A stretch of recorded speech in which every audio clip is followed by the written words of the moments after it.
दोस्तों, आलस्य को मनुष्य का सबसे बड़ा शत्रु माना जाता है। एक आलसी इंसान जीवन में कभी सफलता प्राप्त नहीं कर सकता।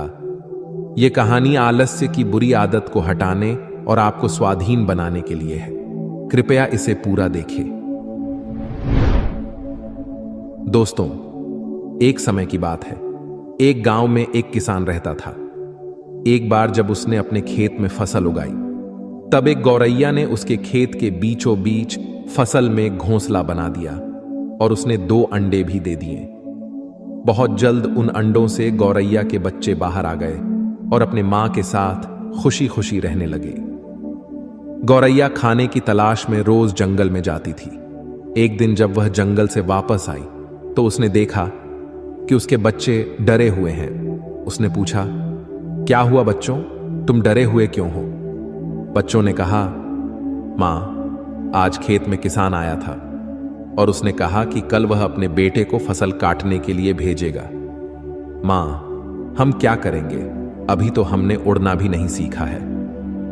बच्चों की बात सुन मां गौरैया ने कहा, डरो मत बच्चों, कल कोई फसल काटने के लिए नहीं आएगा। अगले दिन वही हुआ जो गौरैया ने कहा था। कोई वहां फसल काटने के लिए नहीं आया। बहुत दिन ऐसे ही गुजर गए पर कोई फसल काटने नहीं आया। सब कुछ अच्छा चल रहा था। गौरैया के बच्चे बहुत खुश थे। एक दिन फिर जब गौरैया जंगल से वापस आई तब उसके बच्चे फिर से डरे हुए थे। गौरैया ने फिर उनके डर का कारण पूछा तो उन्होंने कहा, मां, आज फिर किसान खेत में आया था और उसने कहा कि कल वह मजदूरों को फसल काटने के लिए भेजेगा। यह सुनने के बाद गौरैया दोबारा से कहती है, डरो मत बच्चों, कल कोई फसल काटने के लिए नहीं आएगा। अगले दिन वही हुआ जो गौरैया ने कहा था। कोई वहां फसल काटने के लिए नहीं आया। एक दिन फिर जब गौरैया जंगल से वापस आई तब उसके बच्चों ने कहा, मां, आज किसान फिर खेत में आया था। वह फिर फसल काटने की बात कर रहा था, पर हमें पता है कि कोई फसल काटने के लिए नहीं आने वाला है। मां गौरैया ने कहा, पूरा वाक्य बताओ।